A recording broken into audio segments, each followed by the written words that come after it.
Good afternoon, I'm Chef Adam, Executive Chef here with Aramark, and today I'm going to show you a sweet and sour tofu. First thing we want to do is make sure our pan gets nice and hot. We're going to do that with a very high flame. While this is heating up, we're going to add a little sesame oil for flavor, and we want to use sesame oil as opposed to olive oil because of the smoking point of the sesame oil. It won't burn as quickly as an olive oil will. You'll know your pan is hot when the oil almost runs away from the pan. You got a nice hot pan. Now we go in with our aromatics.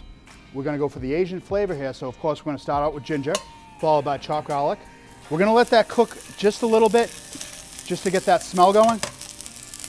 Once you got a little brown, now we're going to go in with our vegetables.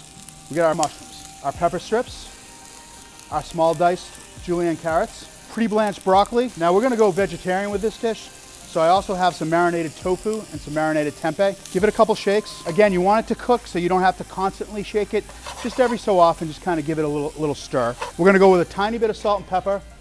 We're not going to need a ton of salt and pepper based on the fact that our sauce itself has enough sodium in it.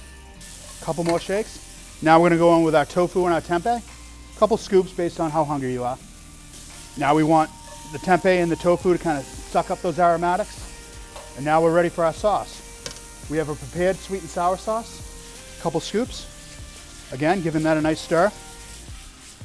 Now, this is where I wanted to show you how we could take one dish and create 2 or 3 other dishes using this as our base. So right now we have a typical sweet and sour stir fry, which would be great on its own. We could serve this over pasta. We could serve it over rice. For this dish, what I'm going to do is I'm going to add the rice to the stir fry to create a fried rice. We got our pre-cooked rice, a couple scoops there. So now you've created your own stir fry rice. Again, toss to coat. If you're not comfortable with the sauteing, by all means, use your spoon. Again, you want to use something that's plastic on the non-stick pan so it doesn't bruise the pan or scratch it. So now I got my stir fry going, my stir fried rice. Let's say I want a different flavor. I would add maybe something Korean. We have gochujang paste, which is very spicy. Lower the heat a little bit so my rice starts popping. Now I got my gochujang mixed in there, and you can see the color change, the flavor profile. While it wasn't a big step, it actually enhanced it quite a bit and gave it a different profile based on the same ingredients. So now I've created 2 dishes for you, and let's just say I want to go a little Caribbean with it. I have coconut milk. Coconut milk goes in.